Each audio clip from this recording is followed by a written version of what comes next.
Assalamualaikum warahmatullahi wabarakatuh. Halo, apa kabar teman-teman semuanya? Alhamdulillah kali ini kita bertemu di 101 Talk Show dengan tema problematika mencari jodoh.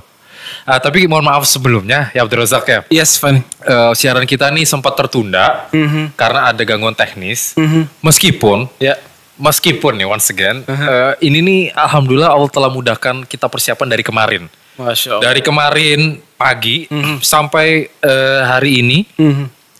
Terus ketika masuk waktu maghrib, koneksi kita menurun, dan terus menurun. Sampai puncaknya tadi 740 down ya. 740 down. Tapi kita tetap semangat insya Allah. Semangat dong, Fan. Kita tetap semua yang terjadi ada hikmahnya ya. Semua ada hikmahnya insya Allah Ustaz ya. Insya Allah. Oke, Abdul Razak silakan. Iya Ustaz, selamat datang di tengah-tengah kita kembali Ustaz. Jazakumullah khairan atas kesempatannya dan seneng banget kita Fan bisa kumpul lagi bareng Ustaz. Alhamdulillah. Ya. Dan dalam kesempatan kali ini Ustaz, kita mau mencoba menjawab segala kegalauan jombloan dan jomblowati nih Fan. Iya dan memang benar banget Zar, karena pertanyaan-pertanyaan ini muncul nih di setiap kajian. Muncul hampir di setiap kajian, benar banget. Dan pertanyaannya nggak jauh-jauh dari seputar apa tadi? Perjodohan ya. Iya, problematika mencari jodoh. Masya Allah. Udah pernah punya masalah Van dalam problematika mencari jodoh? Iya ada sih masalah karena kan nggak gampang Abdul Razak, seperti kita tahu cari pasangan atau cari jodoh itu kan harus benar-benar pas ya. Karena kita akan hidup dengan pasangan kita nih 24/7 bener banget. Di waktu yang lama gitu loh. Kalau misalnya nggak ada chemistry-nya dan itu misalnya tujuannya nggak sama, itu kan akan sulit lah ya. Ya, itulah tadi ya dari orang yang berpengalaman. Iya Van, bener banget karena kita milih sendal aja tuh bisa di toko ke-11 baru dapat. Nah, sendal tuh. Apalagi jodoh. Apalagi pasangan. Bener. Mungkin tanpa berpanjang lebar lagi Ustadz, kita butuh mendengarkan dari Ustadz secercah nasihat seputar problematika mencari jodoh ini. Dan nanti kita setelah mendengarkan dari Ustadz, teman-teman yang sedang mendengarkan saat ini boleh bertanya Fani? Boleh silakan. Kita sangat nantikan pertanyaannya. Oke. Dan silakan di kolom live chat ya. Di kolom live chat saat ini ya. Live chat saat ini kok gue batuk-batuk ya. Silakan kirimkan di live chat, di kolom live chat kita. Ya. Lalu mohon maaf sekali lagi, mungkin kita tidak dapat membacakan semua pertanyaan dari teman-teman pada malam hari ini. Tapi insya Allah Ustadz, kita akan ambil beberapa pertanyaan yang mewakili mayoritas pertanyaan dari teman-teman. Oke. Ya sudah Ustadz, mungkin untuk mempersingkat waktu, sekarang waktu dan tempat kami persilakan Ustadz untuk menyampaikan materi. Ya, silakan Ustadz. Silakan Ustaz. Ya, makasih banyak Van. Ya Ustaz. Alhamdulillah wassalatu wassalamu ala Rasulillah wa ala alihi wa sahbihi wa ba'd. Yang pertama-tama kita bersyukur kepada Allah Subhanahu wa taala atas segala taufik dan hidayahnya kepada kita dan kemudahannya. Kalau kita garis bawahi bottom line-nya di sini, karena kalau bukan karena kemudahan koneksi yang tadi udah sakratul maut tadi itu langsung husnul khotimah, tapi alhamdulillah dia bisa survive, dia bisa bangkit lagi, kita bisa live. Alhamdulillah. Dan terima kasih buat tim ya, buat kru yang tadi berusaha keluarkan semua effort. Semoga diberikan pahala oleh Allah Subhanahu wa taala.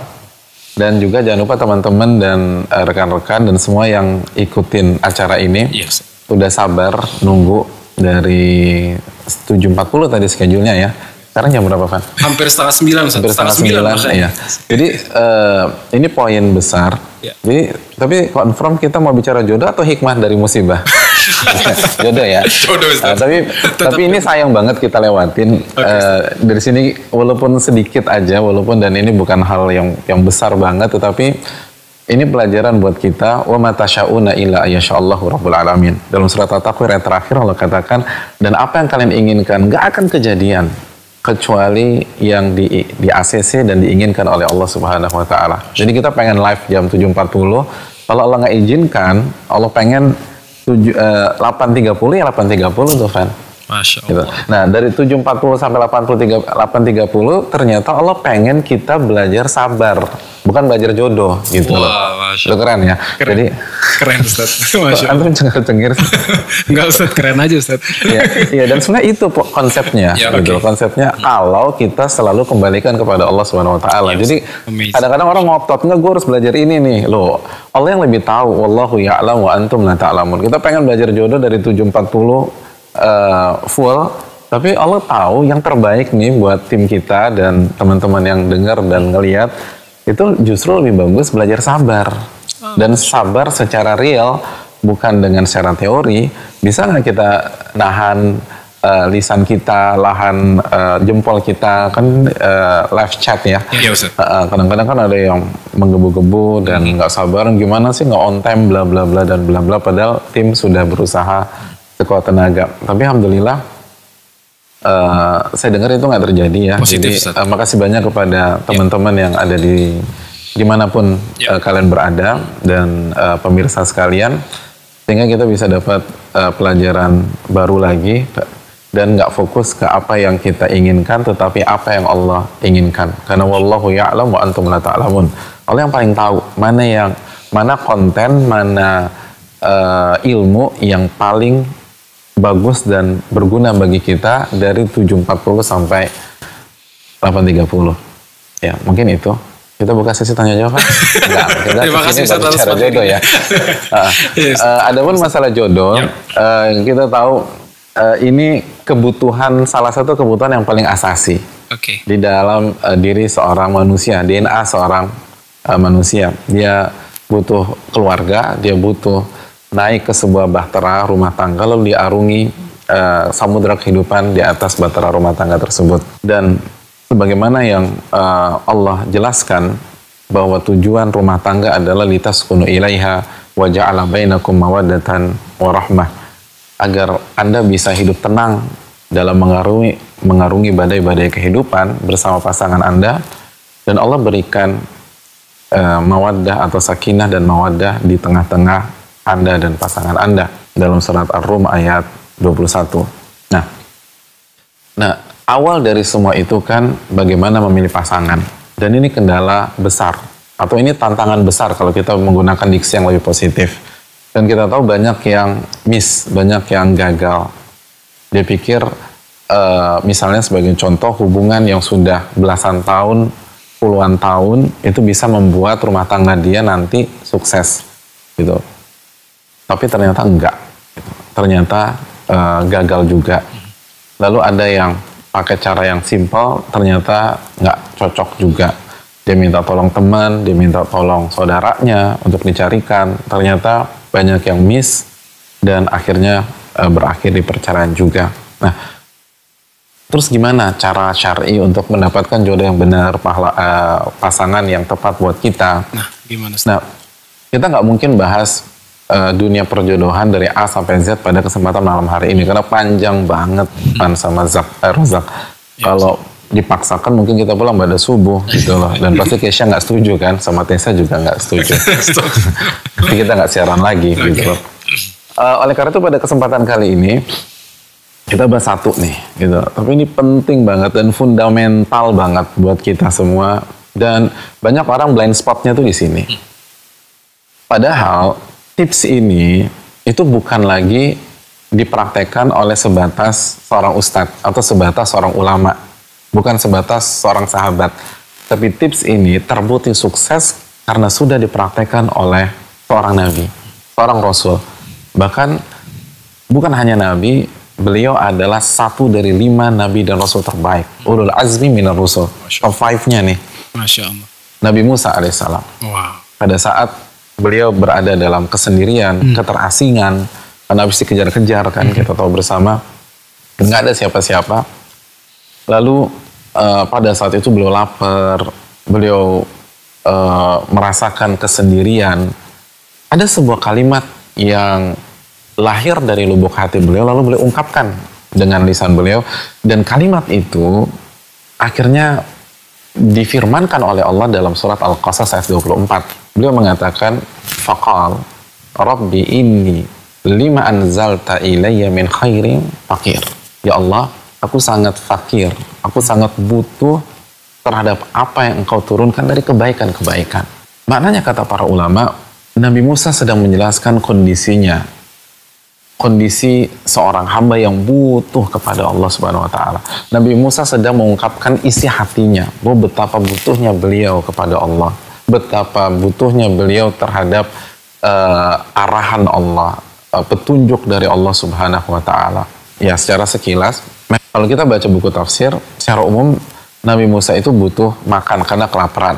Tapi sebagian para ulama seperti Ibnu Ashur dalam kitabnya Tahril wa Tanwir dan para ulama yang lain, seperti Ibnu Ashur mengatakan, Nabi Musa sebagaimana orang asing itu butuh wujudu ma'wa, yat'amu fi wa yabit. Beliau butuh tempat tinggal, butuh naungan, di mana beliau bisa makan di rumah tersebut dan beliau bisa tidur dan stay di sana. Terus beliau juga butuh wazaujatun ya'nasu ilaiha wa yaskun. Dan dia butuh istri sehingga dia bisa buka, dia bisa hidup tenang, nyaman dengan istrinya tersebut. Dia buka lembaran baru.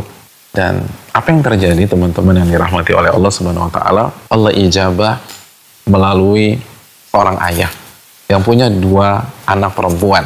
Allah ilhamkan kepada ayah tersebut untuk menawarkan salah satu anak perempuannya sehingga bisa diperistri oleh Nabi Musa. Anak perempuan yang baik luar biasa, yang soleha, yang beriman, yang punya karakter dan akhlak tinggi, elegan. Kata Allah dalam ayat ke-25-nya, anak perempuan si ayah ini ala istihya, punya sifat malu yang sangat positif. Dan tawaran ayahnya tersebut, itu Allah firmankan di ayat ke-27-nya. Kata sang ayah, qal inni uridu an unkihaka ihda ibnatayya hatain ala an ta'jurani thamaniya hijaj.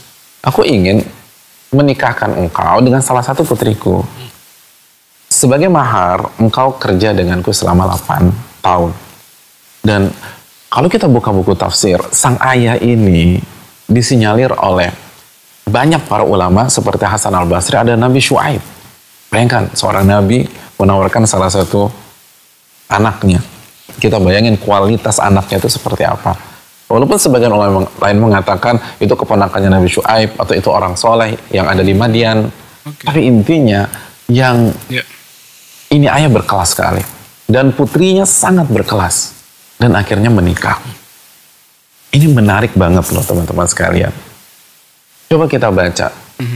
Apakah Nabi Musa memberikan CV-nya kepada sang ayah?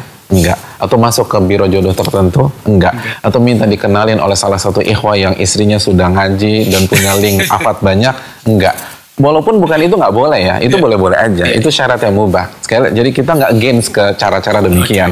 Tapi pertanyaan besarnya, ketika kita mau menikah, kita ingin cari jodoh, sudahkah kita menunjukkan kefakiran kita kepada Rabbul Alamin? Sudahkah kita mengetuk pintu langit sebelum kita mengetuk rumah calon mertua kita atau calon akhwat yang kita incarkan? Sudahkah sujud kepada Rabbul Alamin? Sudahkah kita terapkan la haula wala quwata illa billah? Nabi Musa mengajarkan kita bahwa masalah perjodohan itu nggak bisa dipisahkan dengan masalah iman, masalah tauhid, masalah iyyaka na'budu wa iyyaka nasta'in. Sebelum menghubungi manusia, Nabi Musa meminta kepada Allah. Ini doa kata para ulama. Doa dari lubuk hati yang paling dalam, bahwa orang tuh butuh banget sama Allah. Oleh karena itu ketika kita menjomblo selama 20-an tahun atau 30-an tahun, atau mungkin kita pernah married lalu divorce, lalu menjomblo udah agak lama, kita pengen bangun lembaran baru tapi belum dapat. Sudahkah kita bangun malam? Sudahkah kita sujud kepada Rabbul Alamin? Lalu kita cerita tentang kebutuhan kita. Misalnya kita sebagai seorang laki-laki, kita butuh pendamping, kita butuh wanita yang soleha, kita butuh sosok yang mensupport kita, atau kita sebagai akhwat, kita butuh imam yang bisa menuntun kita ke jalan Shirathul Mustaqim. Itu pertanyaan yang sangat mendasar yang harus dilakukan. Karena gak sedikit orang yang langsung hubungi makhluk, yang langsung mengandalkan networknya, yang langsung mengandalkan jaringannya. Dan akhirnya berhasil? Enggak. Karena yang paling tahu jodoh kita Rabbul Alamin. Kan terbukti banyak kasus ketika dia nyari, dia melakukan investigasi lapangan, lalu nyari informan A, informan B, informan C tentang akhwat tersebut atau tentang ikhwan tersebut, ternyata salah. Ternyata beritanya nggak A1. Yang dia temui ketika menikah nggak seindah yang dia pikirkan dan data yang didapatkan sebelumnya. Atau itu tadi, ada orang yang membangun hubungan belasan tahun, ternyata begitu menikah, ternyata sifat jauh berbeda, karakter berbeda. Dan itu terbukti. Gitu. Artinya suasana dan atmosfer sebelum nikah itu jauh berbeda dengan setelah menikah. Benar nggak, Fat? Benar, Ustaz. Nikah berapa tahun? Alhamdulillah 8 tahun, Ustaz. 8 tahun. Zak, berapa tahun? Zak? Alhamdulillah 3 tahun 3 bulan Ustaz. Iya. Yakin? Hah? Yakin? Insya Allah Ustaz. Oh iya. Sebentar Anda coba cek. Oke. Jadi dan beda kan? Beda nggak? Beda, Ustaz. Ya, tapi jangan dalam-dalam jawabnya, nanti jadi tersangka. Kan kita sepakat beda. Jadi menunjukkan bahwa hubungan pranikah itu bukan solusi. Oke. Bukan solusi yang bisa menjawab seluruh tanda tanya besar kita ketika ini akhwat atau ini cewek bisa nggak sih jadi pasangan gue yang soleha, yang benar-benar sejati di saat suka maupun duka, karena semua berbeda. Apalagi kita tahu bahwa iblis itu ketika sebelum nikah, salah satu goal utamanya bagaimana membuat kita seromantis mungkin, semesra mungkin, dan sedekat mungkin. Lalu begitu kalimat qabil tu nikah disampaikan atau saya terima nikahnya, maka dia rubah job desk. Job desknya adalah bagaimana memisahkan dua insan ini secepat mungkin dan seberantakan mungkin. Otomatis ini kan berbeda. Lalu gue nanya sama siapa dong Ustadz? Ya Anda tanya sama Rabbul Alamin. Anda tanya kepada Alamul Ghuyub. Anda ingat surat Al-An'am ayat 59, wa indahu mafatihul ghaibi la ya'lamuha illahu, dan di sisilah kunci-kunci hal yang gaib, kunci-kunci apa yang terjadi hari esok, 1 tahun yang akan datang, 5 tahun setelah pernikahan Anda, 10 tahun setelah pernikahan Anda. Sudahkah Anda menceritakan seluruh kebutuhan Anda tentang sebuah pernikahan sejati, tentang sebuah bahtera yang kokoh kepada pencipta Anda? Banyak orang lupa masalah itu. Dia hanya mengandalkan otaknya, dia hanya mengandalkan analisanya dalam PDKT, dalam pendekatan, dia mengandalkan kemampuannya meluluhkan hati calon mertua dia dan lain sebagainya. Tapi dia lupa bahwa ini alam semestanya ada penciptanya, ada pemiliknya, dan dia yang paling tahu mana yang terbaik buat kita. Wallahu ya'lam wa antum la ta'lamun. Allah berfirman dalam surat Al-Baqarah ayat 216, Allah yang lebih tahu, Anda nggak ngerti apa-apa. Jadi ini yang perlu kita camkan sebelum kita ikhtiar dengan teman kita atau dengan ustadz kita atau dijodohin melalui pihak lain. Tunjukkan kebutuhan kita kepada Rabbul Alamin. Tunjukkan iyyaka na'budu wa iyyaka nasta'in. Tunjukkan la haula wa la quwata illa billah ketika kita mencari jodoh. Bangun, doa kepada Allah, sujud, lalu berzikir kepada Allah Subhanahu wa taala, minta semuanya gitu loh. Tunjukkan sebutuh-butuhnya kita. Dan Allah katakan ud'uuni astajib lakum, minta kepadaku aku akan kabulkan. Hubungan antara perjodohan dengan tauhid itu sangat amat erat. Kalau kita benar-benar merealisasikan iman dan tauhid kita, maka insya Allah jodoh akan didapat dengan sukses sebagaimana Nabi Musa mendapatkan jodoh beliau dengan cara yang begitu elegan. Mungkin itu. Masya Allah. Itu Pak. Itu Nabi Musa dikasih Abdul Razak. Iya, dikasih. Jadi nggak usah searching, nggak usah buat CV tadi kata Ustaz. Iya. Masya Allah. Itu ini menarik deh. Dan kita baru tahu ternyata menjawab seputar perjodohan ini memang harus disikapi dengan serius Ustaz ya. Iya. Itu bukan dengan hahihi aja ya ternyata. Dan yang kita ingin tegaskan, kita nggak mengharamkan CV ya. Iya, Ustaz. CV salah satu ikhtiar. Tapi yang pertama dan utama, sudahkah kita meminta kepada zat yang paling tahu tentang kita? Mungkin itu. Masya Allah, barakallahu fiik Ustaz. Terima kasih Ustaz. Oke, teman-teman, insya Allah kita akan kembali lagi setelah jeda berikut ini. Tapi kita beritahukan bagi teman-teman yang tertinggal, Yang baru bergabung. jangan khawatir, insya Allah tetap akan ada siaran ini ya, hasil siaran ini setelah dari editing teman-teman tim kita nanti akan diupload ke YouTube, insya Allah. Oke, fine. Insya Allah.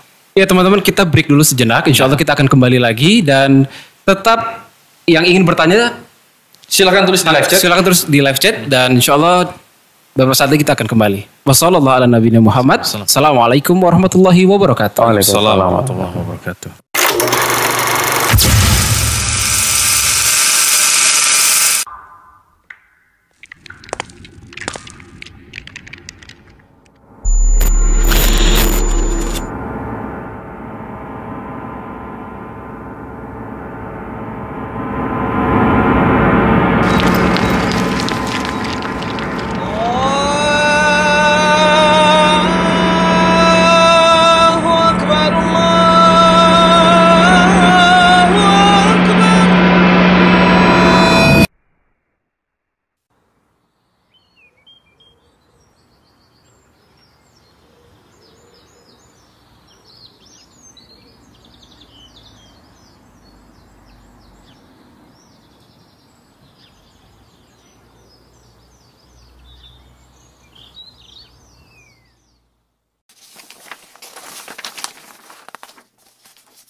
Assalamualaikum warahmatullahi wabarakatuh. Alhamdulillah kita kembali lagi di 101 Talk Show dengan tema problematika mencari jodoh bersama guru kita Ustadz Muhammad Nuzikri Hafizahullah Ta'ala.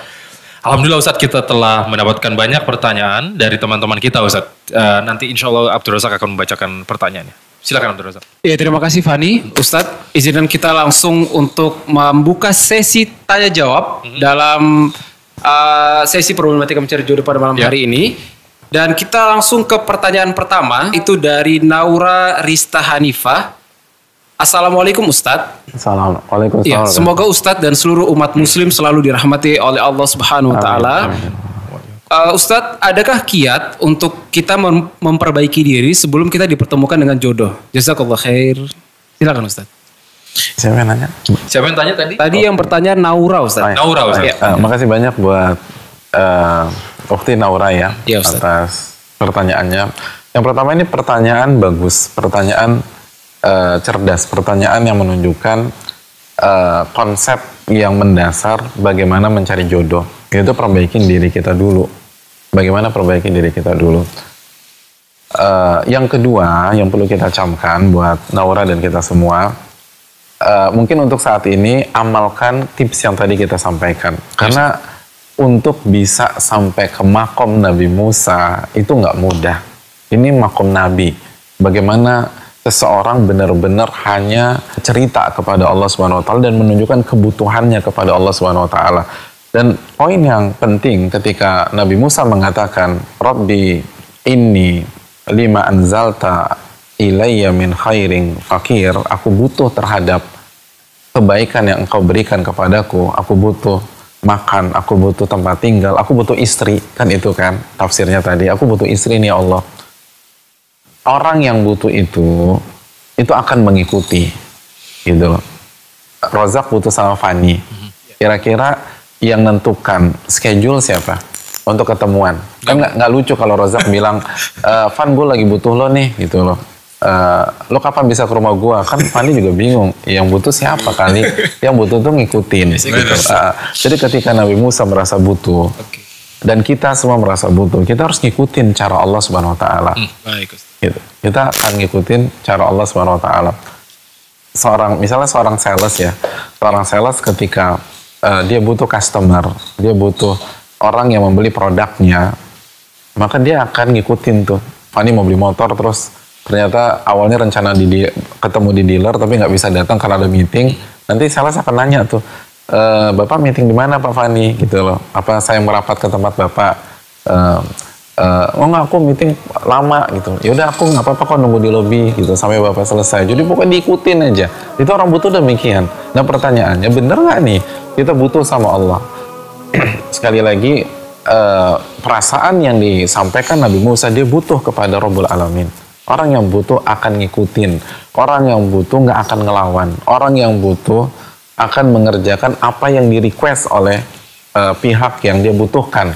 Dia nggak akan main-main gitu. Orang kita butuh, ketika seseorang butuh kerja, lalu dia melamar ke perusahaan, maka dia akan ikuti job desk yang diberikan perusahaan tersebut, akan mengikuti peraturan. Kenapa? Karena gue butuh duit, gue butuh nafkahin diri gue, istri dan anak-anak. Karena ketika lo butuh, lo akan ngikutin aturan main dari perusahaan tersebut. Nah, simpel aja.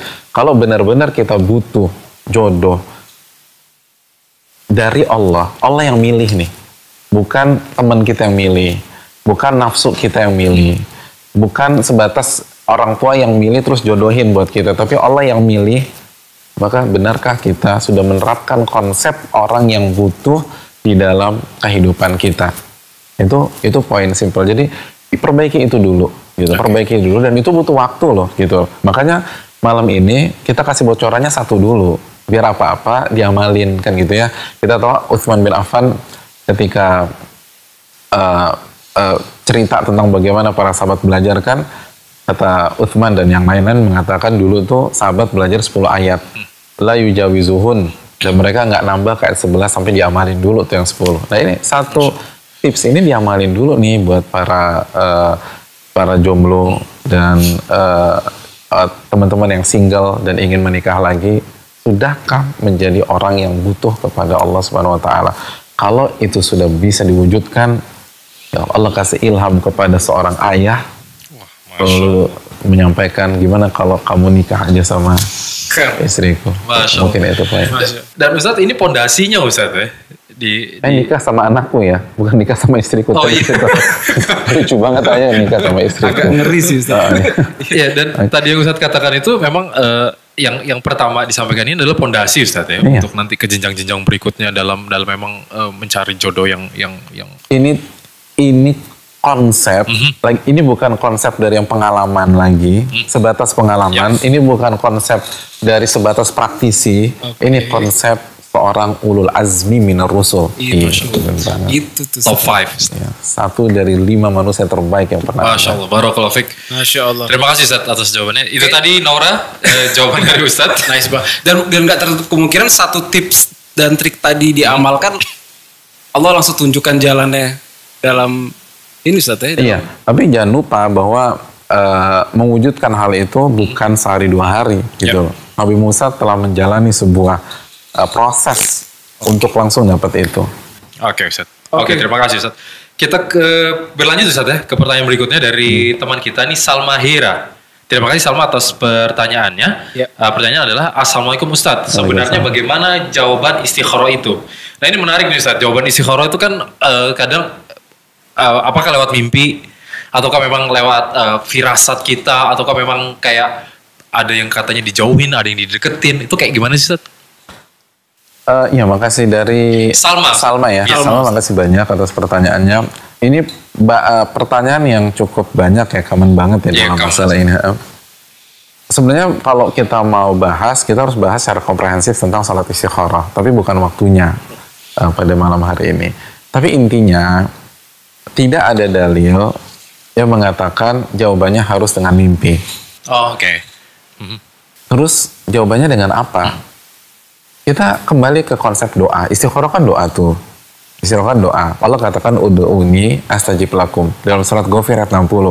Minta kepadaku, aku kabulin tuh. Gitu. Minta sama aku, kata Allah, aku akan kabulkan. Nah, coba kita flashback lagi beberapa menit yang lalu, misalnya habis kita doa istikharah. Kita doa istikharah beberapa menit yang lalu. Ingat-ingat lagi yang kita baca apa sih waktu doa istikharah? Kan yang kita baca, Allahumma in kunta ta'lam anna hadzal amra khairun li fi dini wa ma'ashi wa aqibati amri ajili amri wa ajili faqdurhu li wa yassirhu li tsumma barik li fi. Ya Allah, jika Engkau mengetahui dan Engkau Maha mengetahui bahwa perkara ini terbaik buat aku, untuk agamaku, untuk kehidupan duniaku, dan untuk masa depanku baik di dunia maupun di akhirat, maka faqdurhu li, takdirkan, wa yassirhu li, lalu mudahkan, tsumma barik li fi, lalu berkahi aku, gitu loh. Lalu kita minta lagi tuh pas istikharah, Allahumma in kunta ta'lam anna hadzal amra syarrun li fi dini wa ma'ashi wa aqibati amri ajili amri wa ajili fasrifu anni wasrifni anhu waqdur liyal khaira haitsu kantu ma'ardini bih. Jika engkau mengetahui dan engkau pasti Maha mengetahui perkara ini buruk atau si dia ini buruk bagiku, kan kalau istikharah langsung direct sebut nama gitu ya, sebut saja Mawar gitu, si Mawar ini buruk bagiku, buruk untuk agama, buruk untuk dunia, buruk untuk masa depan baik dunia maupun akhirat, maka fasrifu anni, palingkan dia dariku, wasrifni anhu, dan palingkan aku dari dia, lalu takdirkan yang lebih baik dari dia dimanapun dia berada. Artinya kita udah minta nih, kalau ini yang terbaik gitu loh, maka mudahkan, takdirkan, berkahi. Kalau buruk maka jauhkan. Ya udah, setelah doa jalanin. Kalau memang itu terbaik, kan kita minta mudahkan, itu akan dimudahin tuh sama Allah. Bisa, dan dengan banyak cara, bisa dengan mimpi, bisa dengan feeling kita, atau gue tuh yakin banget, walaupun ditanya alasan lo apa, gue nggak tahu juga. Kan sering banget kita punya feeling begitu sama orang, dan feeling itu bener gitu loh, feeling itu tepat. Dan kalau kita ditanya alasannya, gue nggak tahu apa alasannya, yang penting klik aja, chemistry gue dapat sama dia dan ternyata bener, nggak ngecewain. Jadi macam-macam, atau ditunjukkan case A, case B di mana dia tuh memang orang yang kita cari, gitu loh, orang yang kita cari. Atau sebaliknya, pokoknya ada aja halangan. Begitu mau fitting ada halangan lah, mau cari catering ada halangan lah, lalu ketemuan sama keluarganya berantakan lah, gitu loh. Cari I.O. nggak bener lah gitu loh, atau wedding organizer-nya nyebelin lah gitu loh. Begitu hari Hapanghulu nggak datang gitu, terus walinya hilang, ayo udah berarti selesai. Nah, jadi pokoknya pasti dijauhin. Jadi begitu dijauhin kita ingat, iya kan gue yang minta nih, kalau ternyata buruk kan palingkan. Nah lucunya kita yang minta, begitu dipalingkan kita yang stres, nangis. Kan aneh. Lo yang minta, kenapa lo yang nangis gitu loh? Lo kan minta, kecuali kalau lo bilang kalau misalnya buruk dideketin aja, lo nggak apa-apa deh, gue terima apa adanya. Kan lo yang minta, dan itu juga nggak bener doa kayak begitu. Tapi kan ada yang minta nih gitu loh. Allah Ta'ala. Sekali lagi Ustadz, skenario Allah itu indah Ustadz ya. Iya. Dan jangan sok tahu. Wallahu ya'lam wa antum la ta'lamun. Allah yang maha tahu dan kalian nggak tahu apapun. Masya Allah. Barakallahu fiik Ustadz. Itu tadi tuh pertanyaan Ustadz untuk Salma ya. Untuk Salma. Untuk Salma. Terus kita langsung lompat ke pertanyaan berikutnya, Van. Boleh. Jangan aja, nggak usah loncat. Nggak usah loncat. Dibaca. Udah malam nih Zak. Terima kasih Ustadz. Ustadz, pertanyaan selanjutnya dari saudara kita Emirza Tanjung. Dari Mirza ya? Iya, dari Emirza. Assalamualaikum Ustadz. Saya kebetulan sakit kanker stadium 4. Syafakumullah. Saya berobat alternatif. Saya mau menghitbah akhwat. Saya mau samperin ke bapak si akhwat tersebut untuk berbicara nih Ustadz beliau. Tapi saya memikirkan kondisi saya seperti ini. Saya merasa dengan kondisi seperti ini saya nggak pede nih Ustadz. Nah jadi mohon arahan dan masukan apa yang harus saya lakukan Ustadz. Jazakallahu khairan. Terima kasih Ustadz. Dari Emirza. Emirza Tanjung Ustadz, dari saudara kita Mirza. Iya, terima kasih jazakallahu kepada Emirza ya, dan yang pertama jelas semoga Allah memberikan yang terbaik buat beliau. Amin. Dan kita doakan as'alullah azim rabbal arsyil azim anasfiyahu. Kita meminta kepada Allah Rabb al-arsy yang maha agung, semoga Allah sembuhkan beliau atau memberikan beliau yang terbaik, dan semoga ini menghapus segala khilaf. Amin. Dan meninggikan derajat beliau di sisi Allah Subhanahu wa taala, karena kita tahu kalau kita udah dengar CA itu bukan ujian yang mudah bagi seorang penderita. Itu yang pertama. Yang kedua, dalam masalah ini kita tanya niat kita tuh apa. Katanya kita niat nikah itu dalam rangka sebagai sarana beribadah kepada Allah Subhanahu wa taala. Sarana menuju akhirat. Kalau udah konsepnya sarana menuju akhirat, kan nggak ada urusan dengan minder atau pede gitu loh. Ya kan? Kenapa lu nggak sholat maghrib tadi? Gue minder nih. Kan nggak minder gitu loh. Gue nggak pede nih, gue sholat isya. Lu apa hubungannya gitu kan?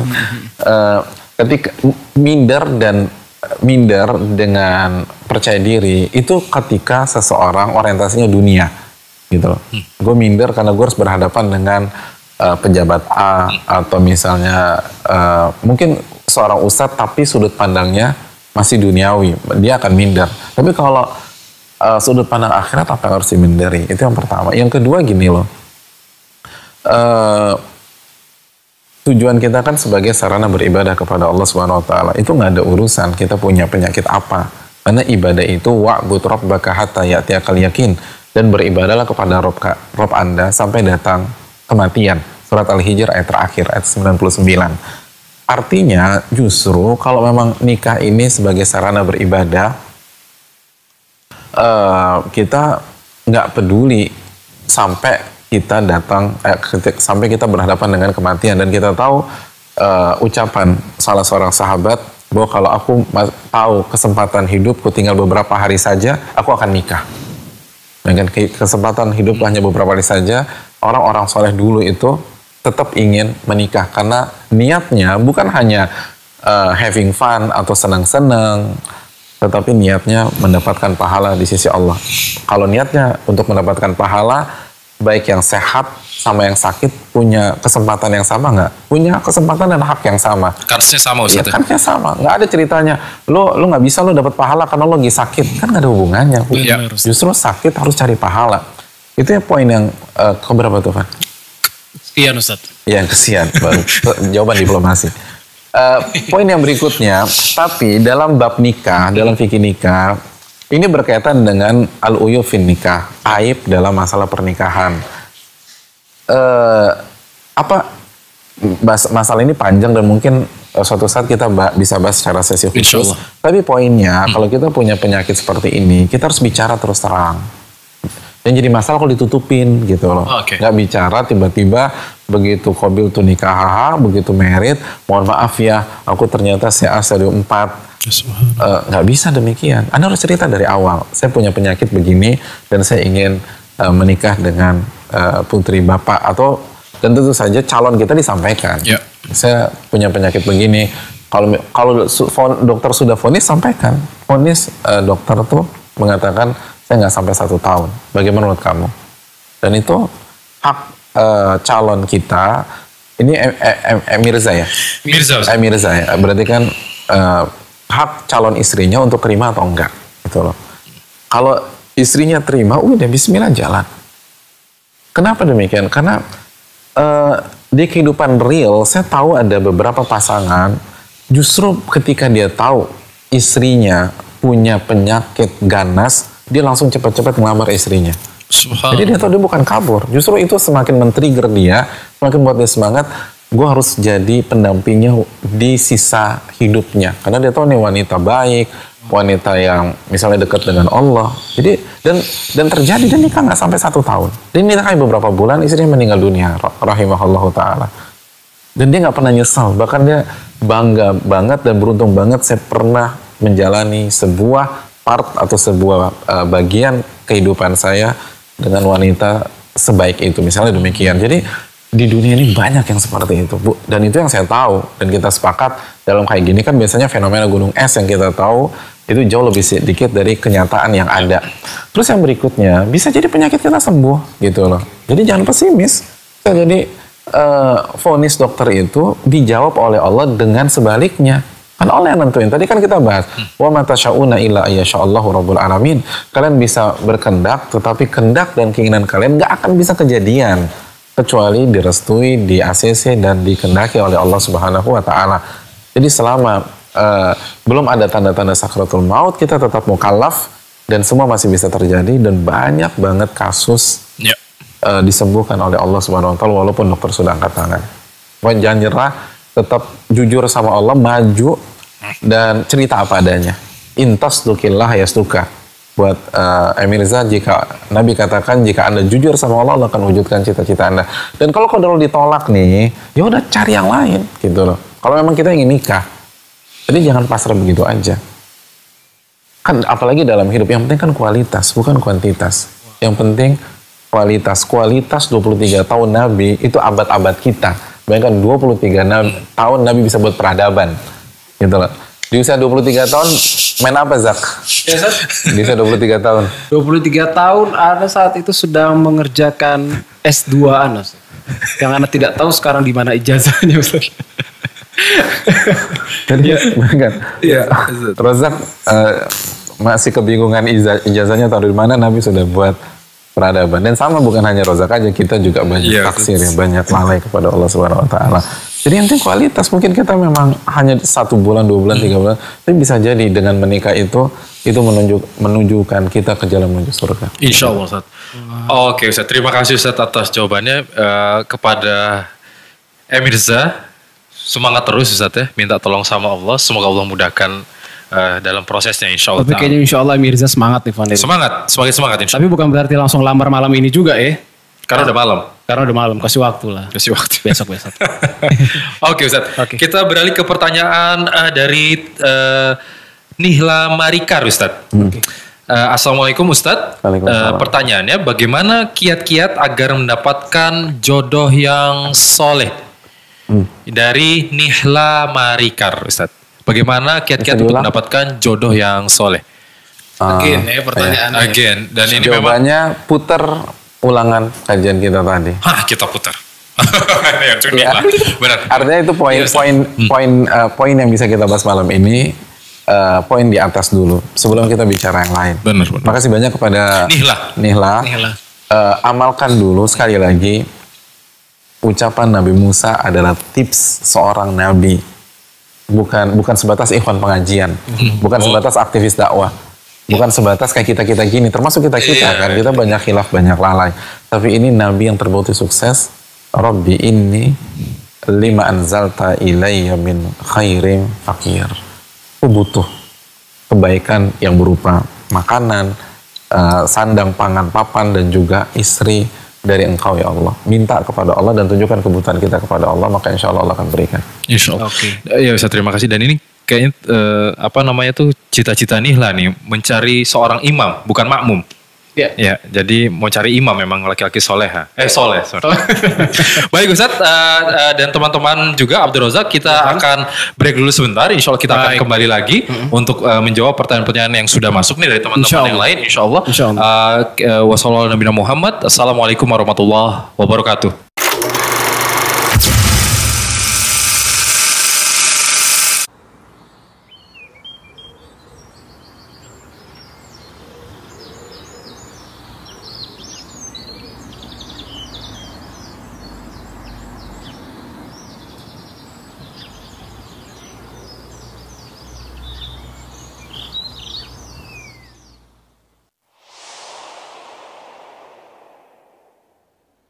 Sebagaimana kita ketahui bahwa salah satu lifestyle yang sangat happening ya dan booming pada hari ini adalah jalan-jalan.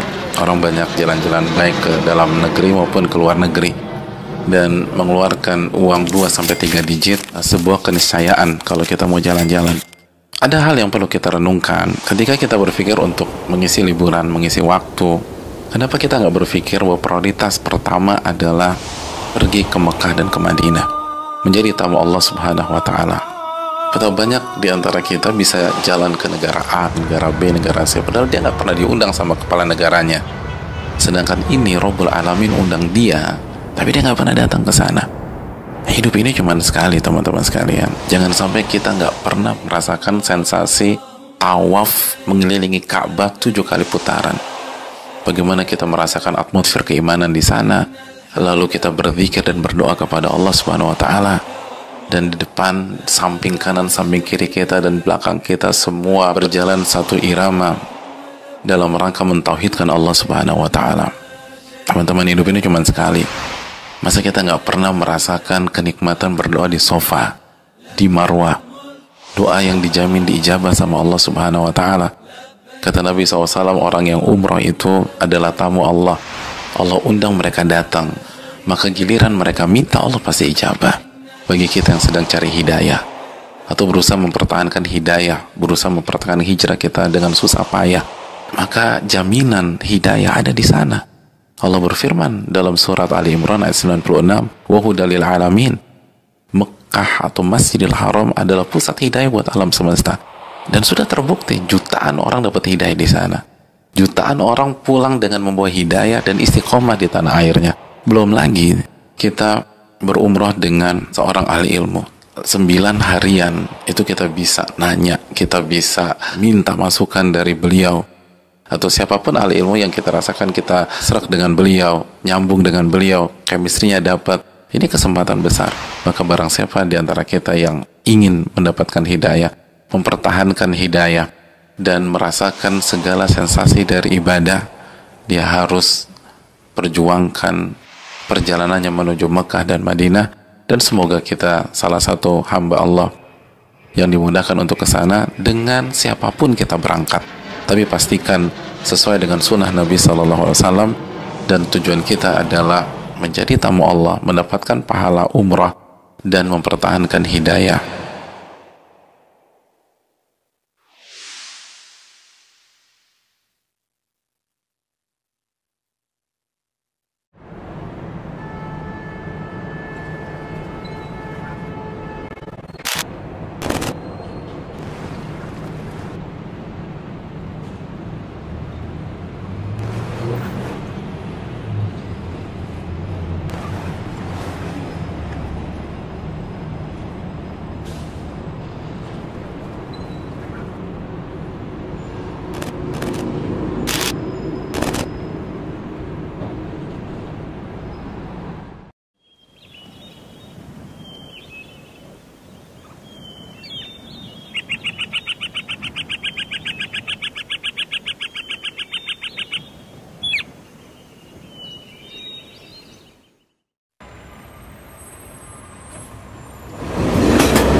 Assalamualaikum warahmatullahi wabarakatuh. Alhamdulillah kita kembali lagi di 101 Talk Show.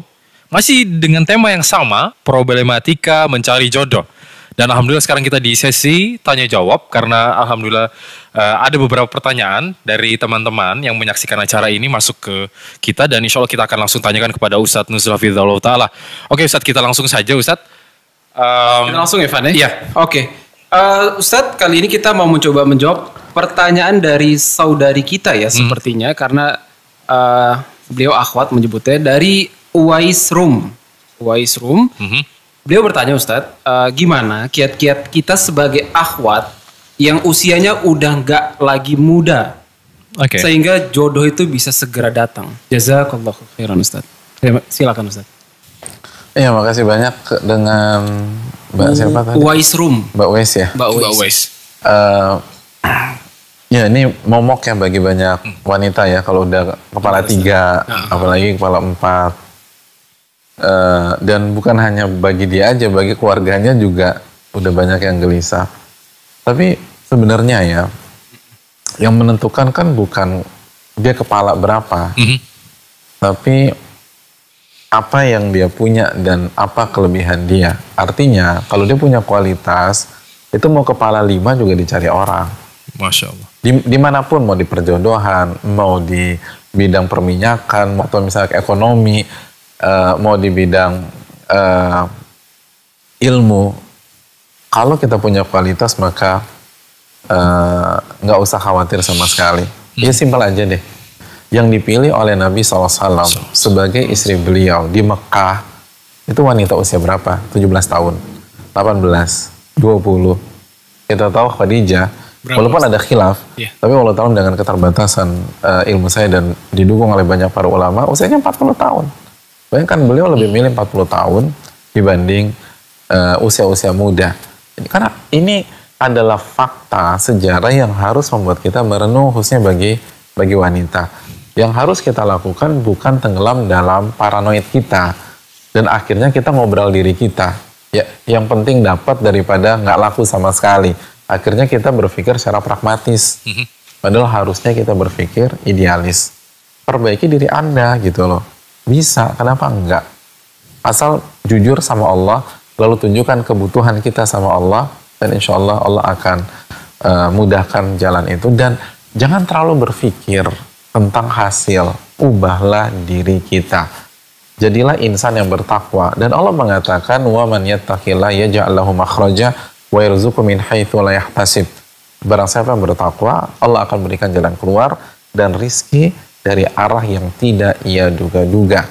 Surat At-Talaq ayat 2 dan 3. Dan saya tahu banyak ada akhwat atau ada wanita yang nggak pernah nyari, yang nggak pernah berikan CV, yang nggak pernah kenalan, tapi karena dia tekun, misalnya menghafalkan Al-Quran, lalu dia sibuk berkhidmat sebagai seorang ustazah, tiba-tiba Allah hadirkan laki-laki datang ke dia untuk melamar dia. Nggak nyari sama sekali. Jadi, dan sekali lagi bukan berarti aktif itu negatif, kan gitu ya. Kita tahu secara syar'i boleh seseorang wanita mengajukan diri kepada seorang laki-laki jika memang laki-laki itu layak untuk hal demikian. Tapi intinya perbaiki diri kita. Allah berfirman dalam surat An-Nur ayat 26, wa thayyibatu lit-thayyibin. Wanita yang baik untuk laki-laki yang baik. Mungkin itu. Barakallahu fiik Ustaz. Terima kasih Ustaz, jazakumullah khair. Iya, semoga bermanfaat bagi kita semua, terutama bagi Mbak Uwais ya.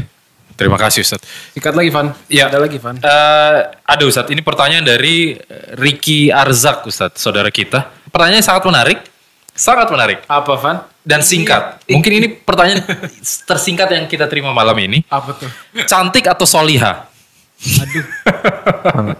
Cantik atau soliha Ustaz? Oke, karena pertanyaannya singkat, jawabannya juga harus singkat juga ya. Cantik dan soleha. Wah, itu dia. Cantik dan soleha. Kenapa harus milih gitu loh? Bener. Kalau bisa digabungkan, kenapa harus memilih? Kaidah mengatakan al-jamu aula min at-tarjih, amkan. Menggabungkan dua dalil itu lebih disukai daripada memilih salah satu dalil. Walaupun awalnya ini kaidah usul fikih, tetapi sekali lagi kecantikan ada dalilnya dan soleha jelas ada dalilnya. Ya udah gabungin aja. Ya. Razak nggak setuju? Waduh Ustaz. Karena sepakat sebagaimana sepakatnya apa ya? Ya Allah, bener Ustaz. Nah. Kenapa harus milih coba? Iya benar. Jadi itu jawabannya Ustaz ya? Iya. Adapun jawaban detailnya mungkin kita akan bahas pada waktunya. Karena nanya simple, kita jawab simple. Oke, Bro Ricky itu tadi jawaban ya, straight dari Ustaz. Terima kasih. Yang cantik dan yang soleha. Taib, barakallahu fiik. Sebagaimana wanita juga punya hak nyari yang soleh dan ganteng kan. Tapi sekali lagi ganteng dan cantik itu relatif kan. Oke. Itu tuh Ustaz. Masya Allah. Terima kasih. Semakin hangat sepertinya Van. Silakan. Kita langsung ke pertanyaan berikutnya. Dan ini pertanyaan juga mudah-mudahan mewakili saudara-saudara atau saudara-saudari kita yang lainnya. Dari Mbak Dini Bahar ya. Bagaimana hukumnya Ustadz melangkahi saudara menikah? Dan bagaimana cara meyakinkan orang tua? Jazakallah khair Ustadz. Mungkin dia lebih muda ya. Lebih muda dan melangkahi saudaranya yang lebih tua gitu mungkin Ustadz. Terima kasih. Iya, terima kasih jazakallah khair atas pertanyaan dari Mbak Dini ya. Jawabannya tidak ada dalil nikah itu harus sesuai dengan urutan kelahiran Ustadz. Kelahiran. Jadi selama kita sudah siap dan yang di hadapan kita adalah orang yang terbaik buat kita dengan segala spek kebaikan yang sudah kita tetapkan, maka nggak ada masalah sama sekali. Maka nggak ada tidak ada masalah sama sekali. Kita tahu Aisyah radhiyallahu taala anha menikah di usia yang sangat belia. Tinggal bagaimana kita mengedukasi keluarga kita, khususnya orang tua, dan mengkondisikan. Itu sebenarnya PR-nya sih. Ini semua tentang pengkondisian. Jelaskan secara baik-baik, secara hikmah, secara bijak, bahwa menikah jika sudah saatnya itu diberkahi oleh Allah Subhanahu wa taala, apalagi jika nikah sudah sampai pada tingkatan fardu ain buat kita. Artinya kalau kita nggak nikah akan jatuh dalam perzinaan. Maka jelas ini harus disegerakan Dan insya Allah kalau sekali lagi niat kita jujur, lalu yang kedua kita bisa membahasakannya dengan baik dengan ortu kita, maka insya Allah nggak ada masalah. Insya Allah. Dan coba lagi gitu. Dan coba artinya bilang ke calon kita juga tolong bangun komunikasi yang baik, luluhkan orang tua kita, dan kalau misalnya dua sosok ini bisa bermain cantik, insya Allah sih nggak ada masalah. Dengan izin Allah tentu saja. Baik Ustaz, barakallahu fiik. Nice. Itu Terima tadi kasih Ustaz. ya, Jazakumullah khair. jawaban untuk pertanyaan Mbak Dini ya, Abdul Razak ya. Benar sekali, Van. Oke, kita beralih lagi ke pertanyaan dari saudara kita ini Ustaz, sepertinya wanita. Dari Nur Oktia. Terima kasih atas pertanyaannya. Pertanyaannya adalah, Assalamualaikum Ustaz, bagaimana jika saya sudah siap menikah, tapi ayah saya belum mengizinkan karena belum siap ketika nanti saya ikut suami. Jadi ketika nanti menikah, ayah belum siap untuk melepas buah hatinya Ustadz untuk ikut dengan suaminya. Minta nasihat Ustadz untuk saya dan ayah saya. Memang ada fenomena this little girl tuh ada memang. Bapak dengan Berat. iya berat dengan anak wanita itu memang bondingnya tuh kuat Ustadz. Silakan Ustadz dari saudara kita Nur Oktia Ustadz. Iya, makasih banyak ya Nur Oktia ya. Iya, Ustaz. Yang pertama doalah sama Allah Subhanahu wa taala, minta yang terbaik kepada Allah Jalla wa ala. Terus yang kedua, ardullahi wasi'ah, bumi Allah ini luas. Masya Gitu. Allah. Laki-laki itu banyak. Artinya semua bisa win-win lah sama bisa win-win sama ayah. Jadi bila cari yang memang domisilinya dekat, atau kita kasih bergain untuk kalau kamu mau sama aku, maka kamu kalau jauh pindah ke dekat rumah orang tuaku, kita misalnya bisa kontrak, atau misalnya memang cari rumah di sana sehingga nggak jauh-jauh dan orang tua nggak merasa kehilangan. Artinya itu semua hal yang bisa dibicarakan dan bisa dicarikan solusinya. Jadi nggak harus misalnya nggak harus orang Jakarta nikah sama orang Kalimantan Barat kan, atau orang Sulawesi Selatan, nggak harus. Dia bisa cari yang ada di Jakarta, dan yang misalnya di Jakarta Barat cari aja ikhwan-ikhwan di Jakarta Barat kan banyak, atau yang ada di Bekasi cari aja di Bekasi juga banyak. Jadi itu semua bisa dibicarakan. Yang jadi masalah kalau ketika kita udah punya calon gitu loh, kita udah punya calon, udah suka dan seterusnya, itu yang akan menjadi pembicaraan. Tapi kalau dari awal kita los-los aja, misalnya kita nggak pacaran, atau kita memang berusaha berpikir objektif, itu akan lebih simpel. Tapi kalau kita udah punya calon, maka nggak ada masalah buat syurut fin nikah, buat syarat sebelum pernikahan. Jadi aku mau nikah sama kamu dengan syarat dekat dengan orang tua. Boleh ya Ustaz? Boleh, nggak ada masalah. Masya Allah. Jadi nggak harus berjauh-jauhan. Nggak harus berjauh-jauhan. Jadi semua bisa dikompromikan masalah-masalah seperti ini. Masya Allah. Banyak jalan menuju Mekah Ustaz. Iya, banyak. Masya Allah. Oke. Iya Ustaz, mungkin itu tadi kita coba menjawab beberapa pertanyaan dari listeners ya, yang mendengarkan saat ini. Kita akan break sejenak, mohon maaf. Dan insya Allah nanti kita akan bacakan lagi beberapa pertanyaan dari Insya Allah. Dan stay tune. Wassalamualaikum warahmatullahi wabarakatuh. Waalaikumsalam warahmatullahi wabarakatuh.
Assalamualaikum warahmatullahi wabarakatuh. Alhamdulillah kembali lagi kita di 101 Talk Show. Masih dengan tema problematika mencari jodoh. Masih dengan guru kita Ustadz Muhammad Nuzul Zikri Hafizahullah Ta'ala. Ustadz, kita langsung ke pertanyaan dari teman kita nih Ustadz. Dari Atila Fahira Ustadz. Pertanyaannya menarik nih Ustadz. Ustadz, bagaimana tentang hadis yang bercandanya dianggap serius? Salah satu adalah menikah Ustadz ya. Lalu bagaimana menanggapi tawaran ikhwah yang mengajak menikah tapi it looks like he doesn't show that he admit that thing, katanya Ustadz. Ya, tawarannya muncul setelah saya menolak untuk berpacaran.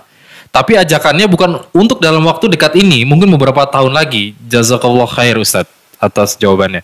Jadi kayaknya nih Atila Fahira nih ketika diajak pacaran nggak mau, yaudah diajak nikah gitu loh.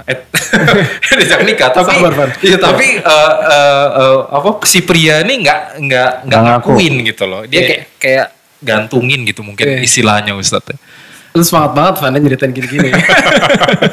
Oke. Terus Saudara Van bukan? Bukan. He doesn't show that he admit that thing. It looks like he doesn't show that he admit that thing. Jadi dia nggak ngaku. Kayak udah kayak gantungin gitu Ustaz. Silakan Ustaz. Walaupun little nggak ada ya. Nggak ada. Oke, Ustaz silakan. Baru kalau Ustaz silakan. Iya, makasih banyak ke Atila Fahira. Atila. Jadi yang pertama kita apresiasi dia nggak mau pacaran ya, itu sebuah sikap yang positif dan semoga Allah berikan pahala, keberkahan dan solusi yang lebih bagus. Yang kedua, adapun tentang hadis itu insya Allah nggak ada hubungannya karena redaksi hadis itu adalah tunjiduhun najid wa hazluhun najid an-nikah wa talaq wa raja'ah at-nikah wa talaq wa raja'ah. Ada 3 hal yang seriusnya divonis serius dan nggak seriusnya pun juga divonis serius kata Nabi SAW. Yang pertama akad nikah, lalu talak dan rujuk, bukan lamaran gitu. Jadi aman, jadi nggak ada masalah. Itu yang pertama. Yang kedua buat Atira, dia cowoknya nggak menunjukkan dia ngakuin itu. Iya bisa. Artinya gini ya. Gimana sikap kita tergantung value yang kita bangun buat diri kita sebenarnya. Value Ustaz? Iya, kalau memang kita punya nilai yang tinggi, ya buat apa kita ribet ngurusin orang yang setengah-setengah sama kita atau nggak mau ngakuin kita atau ngegantung seperti itu. Tapi kalau memang value kita nggak tinggi, ya wajar kalau demikian. Tapi kalau bagi saya sih jangan menutup pintu yang dibuka oleh Allah Subhanahu Wa Taala. Laki-laki banyak, bisa jadi dia jodoh kita, tapi bisa jadi bukan. Jadi udah the show must go on aja. Hidup harus berlanjut. Kita perbaiki diri, apalagi kan belum mau nikah dalam waktu dekat ya. Iya Ustaz, laki-lakinya tuh nggak mau, akhirnya tuh nggak. Laki-lakinya nggak mau nikah dalam waktu dekat atau dianya? Jadi ketika nggak mau diajak pacaran, oke deh nikahin, tapi nanti ya gitu loh. Oh ya udah, kalau dia memang ingin menikah pada hari ini atau misal dalam waktu dekat ini, biasanya tinggal buka apa yang Allah buka, jangan ditutup. Toh juga kalau ternyata jodohnya si cowok tersebut, dia akan ketemu dalam satu titik. Intinya itu tadi min haitsu la yahtasib itu harus kita pegang. Kalau kita takwa, itu solusinya dari arah yang tidak kita duga-duga, tanpa kita duga-duga sebelumnya. Jadi intinya perbaiki diri, tingkatkan value dan jangan sampai perasaan kita digantung dengan sikap cowok. Karena kalau kita sampai terjerat cara demikian, berarti value kita rendah. Karena orang yang punya value tinggi itu nggak bermain dengan cara demikian, mungkin itu. Masya Allah, barakallahu fiik. Kalau jodoh sih nggak kemana Ustaz ya? Iya. Itu Atira. Itu Atila. Oke, semoga bermanfaat. Terima kasih Ustaz atas jawabannya. Silakan Abdul Razak. Iya Ustaz, kita langsung berpindah lagi ke pertanyaan saudari kita yang lainnya. Ini dari Mbak Irida Novianti. Jadi Mbak Irida bertanya, Assalamualaikum. Ustaz, untuk janda ditinggal meninggal suami dengan anak-anak yang masih kecil, kisaran 3 sampai 8 tahun, itu lebih utama yang mana Ustaz? Menikah lagi atau dia tunggu hingga anak-anaknya besar baru dia nanti nikah? Gimana Ustaz? Jazakallah khair. Ya, yang nanya siapa Ustaz? Mbak Irida ya. Makasih banyak Mbak Irida. Yang pertama yang perlu kita sampaikan ke beliau, semoga Allah Subhanahu Wa Taala memberikan ketabahan dan kesabaran yang ditinggal suami. Amin. Dan nggak dibilang yang meninggal atau divorce itu ya. Kita nggak tahu ya. Ustaz, ya. Dan tapi yang jelas single parents tuh nggak mudah. Jadi semoga Allah kasih taufik, kemudahan buat beliau. Terus yang kedua, anak-anak itu butuh sosok seorang ayah, butuh sosok seorang pemimpin. Ketika misalnya kita mengasuh mereka seorang diri, maka pertanyaan besarnya, bisa nggak kita merangkap dua fungsi itu sekaligus? Kita nggak mengatakan nggak bisa, karena kita nggak tahu juga siapa beliau. Tapi pastinya itu susahnya minta ampun. Apalagi kalau nggak ada yang backup untuk nafkah. Kalau ada yang backup kasih nafkah, dan itu seyogianya. Jadi seyogianya wanita-wanita yang statusnya sekarang janda, itu harusnya di backup oleh ayahnya, di backup oleh omnya, di backup oleh kakak laki-laki, di backup oleh adik laki-laki. Kalau punya keponakan, di backup sama keponakannya kalau keponakannya sudah mapan. Jadi biar si ibu ini fokus didik anak-anak. Yang jadi masalah kan dia sebatang kara, terus dia harus cari penghasilan sendiri, akhirnya anak-anak nggak bisa kepegang. Atau kalaupun kepegang nggak maksimal, mungkin hanya dikasih perhatian, hanya bisa jalan bareng, tapi mendidik mayoritas kesulitan dalam masalah ini. Jadi kalau memang nggak ada yang backup beliau, ada baiknya beliau berpikir untuk menikah kembali, karena anak-anak butuh sosok pemimpin, butuh sosok imam, butuh sosok ayah, dan keluarga itu butuh sosok laki-laki, sehingga apalagi kalau punya anak laki-laki ya, anak laki-lakinya punya sisi maskulin, karena kalau hanya dipegang oleh sang mama atau ibunya, maka sisi feminisnya yang dominan dan itu bisa bahaya ke depan. Ya, apalagi ini anaknya masih antara 3 sampai 2 tahun. Iya, butuh banget gitu loh. Iya. Butuh keutuhan dalam keluarga mungkin itu. Dan banyak doa lah sama Allah Subhanahu Wa Taala. Ya. Oke, itu tadi Mbak Irida jawaban dari Ustadz, mudah-mudahan mewakili apa yang sekarang sedang gundang mungkin di hatinya. Ya, single parent ya Mbak Ida. Oke. Dan mungkin Ustadz, ini adalah pertanyaan terakhir kita Ustadz, insya Allah di kesempatan malam hari ini. Iya, ada pertanyaan dari sahabat kita di Bandung Ustadz. Ahsanallahu ilaikum Ustadz, apakah boleh bertanya pada lawan ta'aruf kita lewat email tanpa lewat mediatornya? Karena pertanyaannya banyak dan ada sebagian yang sensitif yang malu kalau orang lain mengetahui pertanyaan tersebut Ustadz. Silakan Ustadz. Terima kasih Jazakallah. Masalah ini kembali kepada hukum komunikasi antara laki-laki dengan wanita. Dan kita tahu kaidah fikih mengatakan al-aslu fil asya ibaha, hukum asal segala sesuatu interaksi itu boleh sampai ada dalil yang mengharamkan. Dan kita tahu Nabi berkomunikasi dengan sahabiat. Nabi berkomunikasi dengan banyak para wanita sahabat pada zaman tersebut. Dan juga sahabat berkomunikasi dengan sahabiat yang lain. Masih ingat kisah misalnya Salman ketika datang ke rumah Abu Darda, lalu bicara dengan istrinya Abu Darda yang sedang beres-beres gitu ya. Kalau mungkin mengatakan ya, tapi kan mereka nggak pengen nikah. Ya hukum asal sama, barang siapa yang memperinci atau menyekat, maka dia butuh dalil yang mengharamkan. Yang perlu kita camkan, silakan komunikasi tapi dengan hajat, dengan sesuai dengan kebutuhan. Dan kaidah fikih mengatakan al-hajat tuqaddar biqadariha. Hajat itu seperlunya. Jadi kalau kita hanya butuh berkomunikasi satu paragraf, ya hanya satu paragraf. Gak perlu nanya udah makan malam belum, menu makan malam malam ini tuh apa, terus dengan pertanyaan-pertanyaan yang gak penting lainnya dalam tanda kutip gitu loh. Iya Ustaz. Jadi kalau butuhnya 1,5 paragraf, ya 1,5 paragraf. Butuhnya 2 paragraf, ya 2 paragraf. Kalau butuhnya 2 paragraf, terus kita tambah 2 paragraf per 1 baris, maka 1 baris itu dosa. Aduh. Gitu loh. Dan itu bisa menghilangkan keberkahan. Gitu. Kan tadi kita sepakat, butuh sama Allah, ikutin aturan Allah Subhanahu Wa Taala, nanti Allah kasih yang terbaik. Ya. Jadi ya, itu poinnya. Karena memang ada beberapa hal yang sifatnya privasi yang sebaiknya nggak diketahui oleh pihak lain. Gitu. Gitu. Jadi stay on the track penting Ustaz ya. Iya, hati-hati. Dan- Itu tadi email Ustaz, telepon juga sama kasusnya. Boleh Iya, aja asal iya. sesuai dengan hajat ya Ustaz. Aduh, benar ya. Tapi memang harus Hati-hati banget. kuat, harus hati-hati banget tuh. Kalau nggak bisa setengah paragraf itu tuh kehitung. Tapi Ustaz, Oke. Barakallahu Fik. Terima kasih Ustaz atas Sama-sama. waktunya, atas materinya dan atas jawaban-jawaban dari pertanyaan-pertanyaan yang kita dapatkan malam ini. Abdul Razak, kita sudah di akhir acara nih, akhir sesi dari Iya, Van. momen kita malam hari ini. Dan sebelum kita tutup ya, sebelum kita berpisah dengan teman-teman yang lain, pertama kita mengucapkan terima kasih kepada teman-teman. Udah setia nunggu nih dari Benar. tadinya Iya. 7.40 7.40 sampai setengah 9. Yang kedua kita mohon maaf Ya. karena tadi ada delay dan juga pertanyaan yang masuk kita belum dapat bacakan di momen malam ini.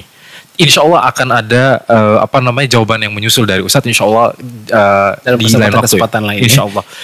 Dan insya Allah jangan khawatir juga mungkin yang baru bergabung dan Qadarullah tiba-tiba Fani langsung tutup acaranya gitu ya. Kita masih insya Allah ini akan di re-edit dan Insya Allah, nanti insya Allah. teman-teman dari tim akan upload ulang. Jadi kita masih bisa simak tadi satu persatu pertanyaan, bahkan tadi ada di pertama kali Ustadz membawakan materinya sangat-sangat penting ya Insya untuk kita Allah, bisa iya. amalkan. The first. Wabil khusus yang lagi dalam galau banget nih jombloan dan jomblowati. Jadi stay tune, insya Allah kita Insya akan Allah. kabarkan lewat medsos nanti ketika nanti memang sudah siap untuk diupload. Insya Allah. Insya Allah. Oke teman-teman, dimanapun teman-teman berada saat ini, alhamdulillah itulah tadi sesi terakhir dari 101 Talk Show kita pada malam hari ini. Ya. Dalam tema problematika mencari jodoh Ya. bersama guru kita Al Ustadz Muhammad Tuzul Zikri Hafizahullah Ta'ala. Terima kasih Ustadz Terima kasih, Ustadz. atas kehadirannya di tengah-tengah kita dan mudah-mudahan Allah kumpulkan lagi kita dalam kesempatan yang lain Evan ya. Amin. Kami mohon maaf atas keterbatasan yang ada, tidak dapat menjawab seluruh pertanyaan yang ada, dan mudah-mudahan kita, waktu kita, kuotanya teman-teman, sabarnya teman-teman dapat mengundang berkah dan pahala dan jodoh yang soleh dan soleha. Insya Allah. Amin ya rabbal alamin. Kita akhiri dengan doa kafaratul majelis. Subhanakallahumma wa bihamdika asyhadu an la ilaha illa anta astaghfiruka wa atubu ilaik. Assalamualaikum warahmatullahi wabarakatuh.